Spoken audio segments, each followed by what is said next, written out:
y luego comenzamos con el tema 7, que es el tema que nos toca hoy. En general en la guía no han tenido muchos problemas, porque la guía, como han visto, era muy sencilla. Quisiera puntualizar algunas cosas en particular que quizás cuando uno corrige por escrito, quizás no se terminan de entender del todo. Pero bueno, rápidamente en este ejercicio teníamos que formular en proyección de Fisher de glucosa y de alosa. Espera un segundo, entró alguien. Bien, como les decía, teníamos que formular en proyección de Fisher de glucosa y de alosa. Las estructuras son estas dos que están acá. Recuerden que, según las convenciones de las proyecciones de Fisher, los carbonos asimétricos no se representan explícitamente, es decir, que no los escribimos como una C, sino que los carbonos que son asimétricos los dejamos representados implícitamente por la intersección de estos dos segmentos. Si bien es cierto que en algunos ejercicios, en algunos apuntes de libros un poco más viejos, se utilizan proyecciones de Fisher escribiendo el carbono asimétrico, nosotros tenemos que tratar de respetar las convenciones y cuando usemos proyecciones de Fisher, escribir las proyecciones, las representaciones de las moléculas de esta manera, ¿sí? Fíjense que los dos carbonos de esta estructura que no son asimétricos, que son el 6 y el 1, sí están escritos, y los otros 4, que son los asimétricos, no están escritos. Bien, en este caso había que indicar en qué átomos de carbono se diferenciaban estas dos moléculas, es decir, en la configuración de qué átomos de carbono se diferenciaban estas dos moléculas, y comparando las estructuras encontramos que se diferencian solamente en la configuración del carbono 3, ¿sí? Recuerden, este es el carbono 3. En algunos casos, ustedes han comenzado a numerar los carbonos desde acá, han dicho que este es el 1 y entonces este era el 2, ¿sí? Y se han olvidado que el carbono 1 de la estructura es el carbono del grupo aldehído, ¿sí? Este es el carbono 1, este es el carbono 2, entonces el carbono en el cual está la diferencia en la configuración es el carbono 3. Si hacían este análisis, iban a encontrar que la única diferencia entre ambas estructuras es la configuración del carbono 3, por lo tanto, podíamos decir que D-glucosa y D-alosa son epímeros, ¿sí?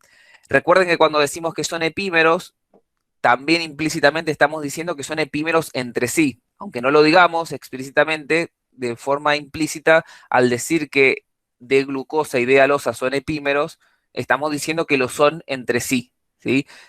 Em, y fíjense que decimos que las dos moléculas son epímeros entre sí.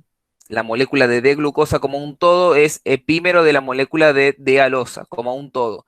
No decimos que este átomo de carbono es un epímero o que los átomos de carbono 3 son epímeros. Los que son epímeros son las moléculas como un todo, porque epímero es, en realidad la epimería es un tipo específico de isomería. Del mismo modo que cuando decimos que dos moléculas son isómeros entre sí, hablamos de las moléculas como un todo, no de los carbonos individuales. ¿Está bien? Bien, creo que en este ejercicio no tenía nada más para aclarar. Bueno, una cuestión más, cuando hacemos este tipo de representaciones que escribimos el grupo funcional aldehído de manera condensada, fíjense que este carbono que está acá, que está unido por este enlace a este carbono, lo tenemos que representar justamente unido a este carbono, ¿sí? En algunas representaciones, por ejemplo, han escrito el grupo funcional aldehído de esta forma, y esto es incorrecto porque estarían diciendo que este carbono está unido al hidrógeno, ¿sí? Entonces, tengan cuidado cuando utilizan formas condensadas, que la fórmula condensada tiene que decir claramente lo que ustedes están queriendo escribir, ¿sí? Cuando tengan dudas, no utilicen fórmulas condensadas y utilicen una fórmula desarrollada. Si tienen dudas cómo se representa de manera condensada un grupo aldehído, no lo hagan y escriban la fórmula desarrollada de ese grupo, ¿sí? Pero tengan cuidado cuando hagan estas representaciones, que los enlaces tienen que ir donde corresponden, ¿sí?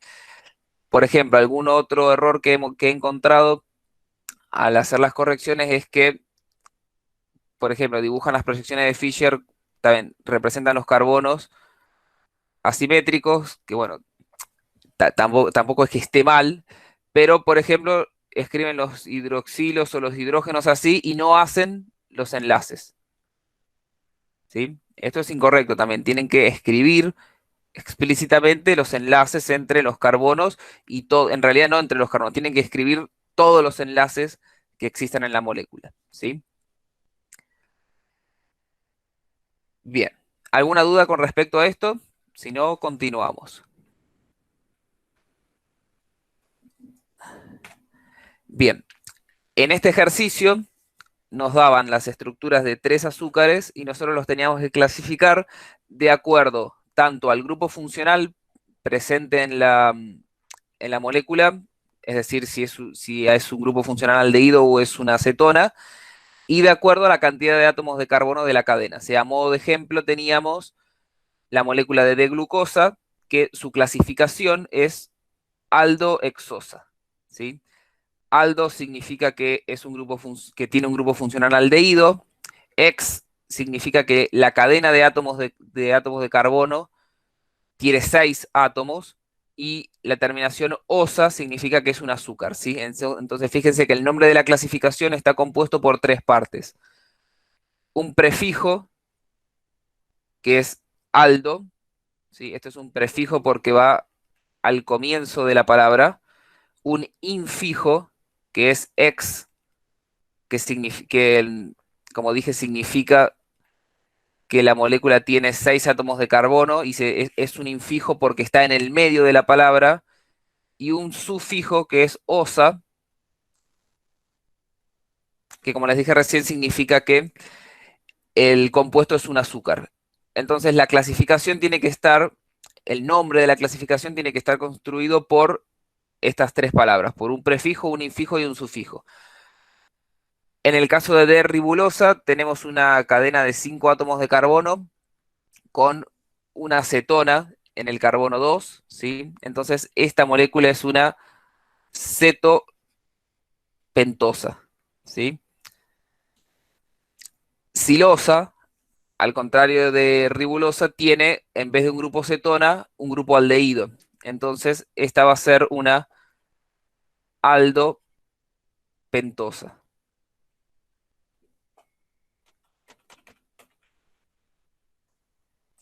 Y por último, L-fructosa tiene un grupo funcional cetona y tiene una cadena de 6 átomos de carbono. Por lo tanto, es una cetohexosa. ¿Sí?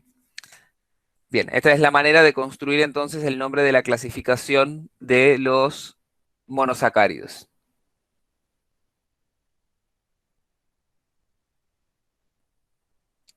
Bien.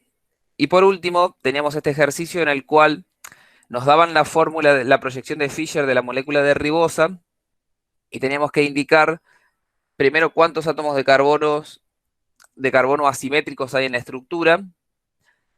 Teníamos que formular y nombrar el enantiómero, ¿sí? Primero, eh, los átomos de carbono en las estructuras, si los van a indicar, recuerden que se indican con asteriscos al lado del carbono asimétrico, ¿sí?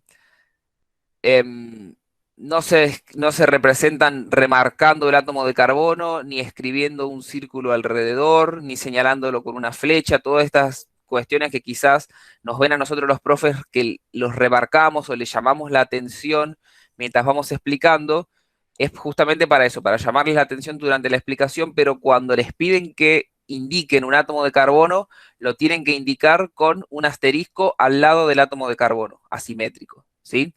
Esa es la manera correcta de señalar que ese átomo de carbono es un átomo de carbono quiral. No se señalan tampoco escribiendo un asterisco al costado, ni escribiendo el asterisco donde se cruzan los segmentos, ¿está bien? El asterisco se pone al lado del átomo de carbono, ¿sí? Esa es la manera correcta, es la convención que se utiliza en el lenguaje de la representación de la química orgánica para marcar que un átomo de carbono es asimétrico. En este caso, la ribosa tiene 3 átomos de carbono asimétricos, que son el 2, el 3 y el 4. Entonces, la manera correcta de señalarlos es así. Bien, el enantiómero de la D-ribosa va a ser la L-ribosa.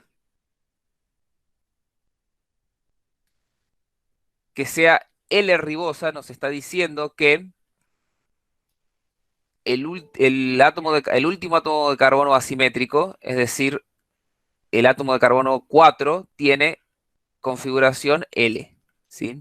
Sin embargo, esto no quiere decir que los otros átomos de carbono asimétricos tengan la misma configuración que en ribosa, sino que como es el enantiómero, tienen que tener todos los átomos de carbono la configuración opuesta a la que tenían en ribosa, ¿sí? Entonces, estos dos átomos de carbono también tienen la configuración opuesta. Recuerden que esta L hace referencia únicamente a la configuración de este átomo de carbono. Bien, pero los otros átomos de carbono, que no podemos decir si son L o son D, también tienen que tener la configuración opuesta a la que tienen en la molécula de ribosa, ¿sí? Porque justamente es el enantiómero. Los enantiómeros, cuando tienen más de un átomo de carbono, todos los átomos de carbono tienen que tener la configuración opuesta. Una cuestión más para aclarar, cuando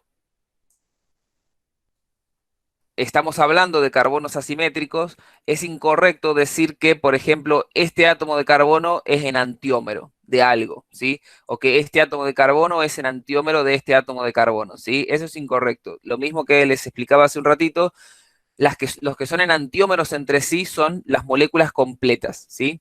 La molécula entera de D-ribosa es enantiómero de la molécula de L-ribosa, ¿sí? Los átomos de carbono de manera individual no pueden ser enantiómeros entre sí. Bien, y una cuestión más, pero que en realidad es un detalle, he notado al hacer las correcciones que, por ejemplo, cuando están representando la imagen especular de, en este caso de ribosa, han representado lo siguiente. ¿Sí? Han tratado de escribir la imagen especular de la molécula, teniendo en cuenta el orden de estos átomos acá, han tratado de escribir eso acá, ¿sí? Y también en este caso han escrito el carbonilo así y el hidrógeno así, ¿sí? Escribiendo la imagen especular de los grupos funcionales o los grupos de átomos que no tienen carbonos asimétricos. Si bien esto no es incorrecto, yo les pregunto si yo represento este átomo de carbono de esta manera, ¿sí? En la imagen especular de la D-ribosa. ¿Es correcto representarlo así? ¿Qué les parece a ustedes? Anímense a Sí, participar. profe, es correcto, Es porque el correcto, Claro, mismo profe. carbono. es correcto porque Creo que sí. ese átomo de carbono no es asimétrico, ¿sí? ¿Por qué no es asimétrico? Porque tiene estos dos hidrógenos, que son dos sustituyentes iguales. Entonces, como ese átomo de carbono no es asimétrico, es lo mismo si yo lo represento como la imagen especular o no, ¿sí? Lo mismo para el carbono del grupo aldehído, ¿sí? Ese carbono no es asimétrico porque es un carbono sp2 que tiene geometría plana, si no tiene 4 enlaces simples. Entonces, como no es asimétrico, si yo lo represento así o lo represento como estaba recién, es lo mismo, ¿sí? Los que nosotros tenemos que representar, que respetar, quiero decir, la configuración, la orientación en el espacio de los sustituyentes es la de los carbonos asimétricos. Bien, bueno, creo que no tengo nada más anotado para aclararles. Si tienen alguna duda, me pueden consultar ahora. Si no, Profe, Sí, decime. yo escribí, no creo que haya visto mi práctico porque lo entregué tarde, estuve casi todo el fin de semana sin internet, pero yo escribí de los carbonos asimétricos, yo no puse asterisco, sino que escribí que hay 3 y los puse cuál era el número que le correspondía, carbono 2, Claro, sí, 3, sí, no, 4. está bien porque la consigna no decía específicamente que había que marcarlos en la estructura, así que está bien. Sí, tu trabajo yo no lo he corregido porque el profe Martín vuelve mañana, así que los trabajos que fueron entregados tarde o que ha habido algún inconveniente, yo los dejé para que la situación la resolviera Martín. Yo lo único que hice fue corregir los trabajos que habían sido presentados a tiempo. Martín creo que sí, que mañana vuelve, así que en estos días se va a estar encargando de esas situaciones. Pero bueno, como te digo, está bien si los nombraste porque la consigna no decía específicamente que había que representarlos en la estructura. Si dijese una consigna que hay que representarlos en la estructura, hay que marcarlos de esta manera.